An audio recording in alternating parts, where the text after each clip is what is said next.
Ouais. D'accord mu nekk lu am solo la Dieyna la très belle Dieyna macha allah nekk chanteuse et sénégalais ñu ngi koy commencé di découvrir de plus en plus ci liggéey bi nga xam ne mu ngi koy def mu nekk liggéey bu am solo ñu la ci félicité tey en tant que artiste porteur de voix nan nga gisee contexte Sénégal rawatina ñu jëm ci élection.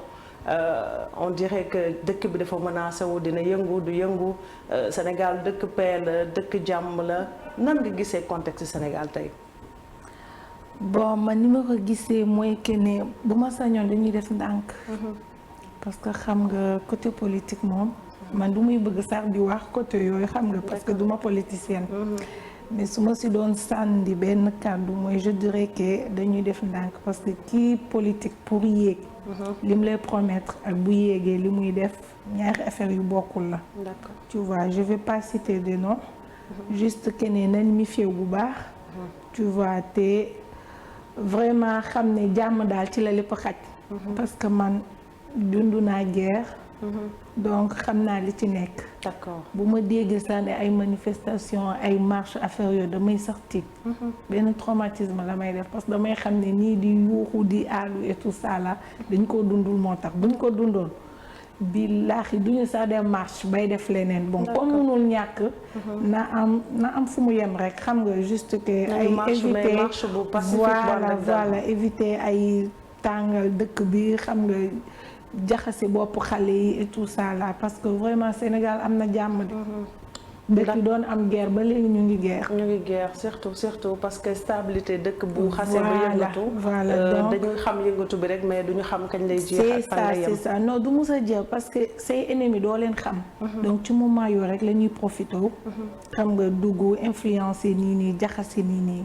da ngay am sa xaalis doo mun a am li nga bëgg parce que tu as peur de sortir.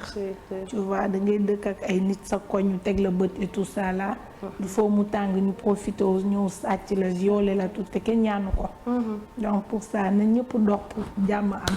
d'accord tey sa biir wax léegi yaa ngi wax ni da nga dund guerre boo ñu doon expliquer un peu lan nga dund ci guerre ci ban moment la ak ci ban dëkk la un tout petit peu. bon dund naa guerre Congo Brazzaville. donc xam nga. d'ailleurs sax loolu moo tax ma ñëw Sénégal parce que sama papa daf ñu rawale woon. di guerre bi commencé di métti xam nga da ngay xëy di traverser ay nit yi dee tout ça là. doo xam balle perdue bien sûr. d'accord balle perdue doo xam fan lay jógee. xam nga doo am ndox set doo mën a lekk doo mën a naan tu as l'argent même doo ñemewu sax génn jënd. et ci moment boobu yan at nga moon. bon j'avais 12. je pense que ay 12 ans yooyu. 12 ans très petite.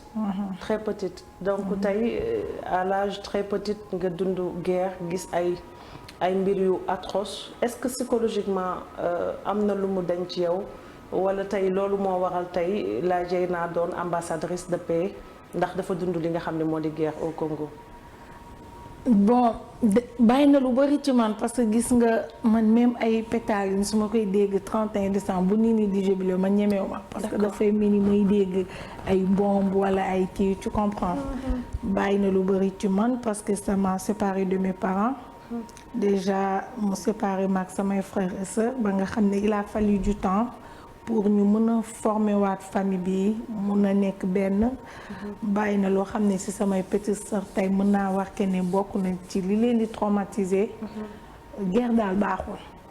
tu vois et puis on a perdu notre papa c'était compliqué sama yaay xam nga bi muy ñëw fii elle était toute perdue parce que c'était sa première fois mu ñëw Sénégal. accueil bi fii tout ça là y a beaucoup de choses yoo xam ne tey bu ma ci bëggoon wax du jeex. donc man li may mën a wax daal mooy bu nit di ñaan daal na ñaan jàmm. d'accord kon li ñuy wax ci dëkk bu yëngu du yem rek ci liy feeñ mais dafa am yu ne ci suuf yu dul feeñ te loolu moo gën a metti wax nga ko léegi. séparé de ta famille déjà tout le monde sait que dafa metti. beneen bi mooy toute petite tu vois say waajur wala day ngay gis ay nit yuy dee sa kanam et tu es incapable de les sauver. mais yow da ngay dox di traverser gis nii ngay traverser néew yi. tu vois donc par force yow di nga toog parce que da ngay daw. d'accord doo xam tu vois donc métti na daal ba fa métti yem. Très particulièrement ban anecdote wala ban image wala ban scène boo xamante ni bokk na ci li lay marqué toute ta vie ci li nga dund ci guerre de Congo. am na benn scène bu ma marqué woon par exemple. j'avais vu une femme enceinte boo xam ne dafa taxaw nii rek après gisuñu bal bi fan la jóge parce que xam nga quand il fait jour doo gis bal yi. da ngay gis rek juste nit ki tëdd après deret bi di couler. te presque elle était presque à terme parce que biir bi avancé woon na bu baax. donc nga war a mën a di xalaat est-ce que bébé bi dee na wala deewul. loolu ça m'a traumatisé lu yàgg. xam nga traumatisé na sama yaay en tout cas daal man li ma xam samay xarit yi nga xam ne ni depuis bi ñu jógee Congo ba léegi ñoom ñemeetuñu sax teg seen tànk Congo. D'accord. Ba léegi parce que image yi ñu gardé woon seen bopp. Ouais. Donc, et puis en tant que jigéen nga gis loolu jigéen di ko dund aussi. nekk en état de grossesse. Voilà. Mais xam nga boo nekkee xale sax am na ay image yenn atroces yooyu du mën a denc ci yow. Du coup daf lay sensibiliser ci lu bari. D'accord. Man toujours li may wax toujours mooy que ne vraiment man du may bëgg sax xëccoo ci ay wax. Parce que damay naan toujours bu nii nii xamoon. day am yu bëri yoo xam ne nii jarul sax xëccoo parce que ni lay dugal ci yenn détails ñoom dañuy mettre seen famille à l'abri. xam nga. parce que damay fàttaliku ñun période boobu da ngay gis ñi nga xam ne dañoo amoon xaalis. bi ñuy coow rek guerre day am du am marché yi tout ça tu vois entre les deux ñi doon xëccoo nguur gi ñi amoon déjà xamoon nañ fa mu jëm donc ñoom ñëpp dañoo génn dëkk bi dem. jël seen alal ak léegi seen ñi nga njaboot xamante ni yoruñu. ñooñu ñooy payer parce que ñooy dee yu bon yooyu. tu vois. donc il faut bien réfléchir parce que yaakaar naa ne nii am xëy et tout ça là. tal nañu leneen du dul ay dem nekk au devant. di xeex yoo xamante ni après xam nga. comme ñi fi jot a dee nii tu comprends. seen parents yi ñoo waa seen parents yi ñoo perte.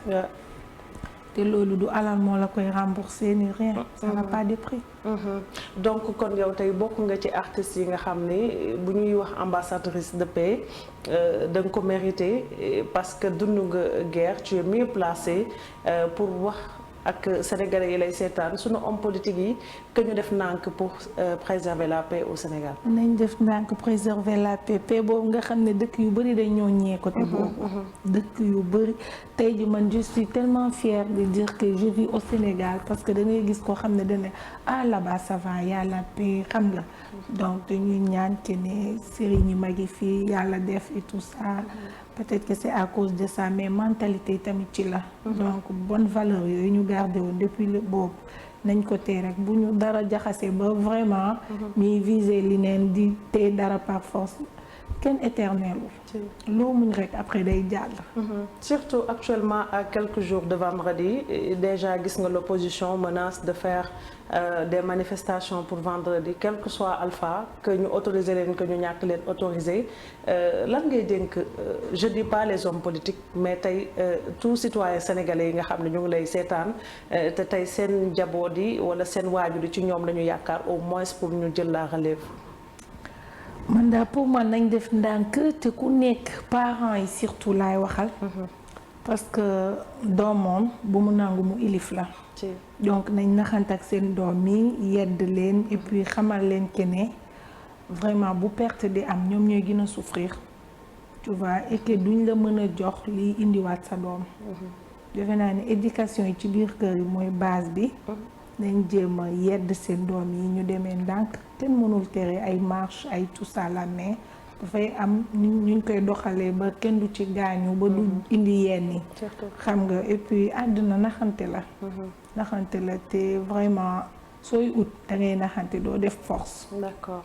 Très bien mu nekk message bu am solo et très émouvant je pense que ni internautes yi seetaan sax son histoire dugg nañu ñun ñëpp parce que étant très jeune dund yenn yi c'est très difficile ñu ngi lay bàyyi xel aussi di wax ni nga continuer rek parce que peut-être message yi ngay jàllale ça va être quelque chose pour ces jeunes sénégalais yu lay seetaan.